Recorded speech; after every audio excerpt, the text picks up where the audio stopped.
ভারত জুড়ে এখন সাজ সাজ রব। রাম মন্দিরের উদ্বোধন নিয়ে চলছে জমকালো মহড়া। এরই মাঝে বলিউডের অন্দরে দুঃসংবাদ নিয়ে এলো ছোট নবাব। হাসপাতালে ভর্তি হলেন সাইফ আলী খান। ভারতের সংবাদ মাধ্যমে জানা যায়, আজ সোমবার সকাল 8টায় সাইফ আলী খানকে মুম্বাইয়ের কোকিলাবেন হাসপাতালে ভর্তি করা হয়েছে। অভিনেতার হাঁটু এবং কাঁধ ভেঙে গেছে। তার পাশে রয়েছে স্ত্রী কারিনা কাপুর খান।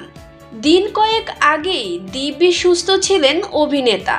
স্ত্রী ও 2 পুত্রকে নিয়ে নতুন বছরে ঘুরেও এলেন বিদেশ থেকে। তার মাঝেই এই বিপত্তি।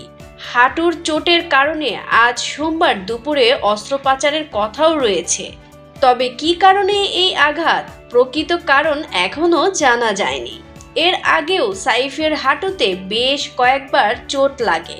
প্রথমবার ক্যা কহনা ছবির একটি অ্যাকশন দৃশ্য শ্যুট করার সময় হাঁটুতে চোট পেয়েছিলেন তিনি। তারপর 2016 সালে রেঙ্গুন ছবির শুটিং করতে গিয়েও সেই সময়ও অস্ত্রোপচার করানো হয় তাকে।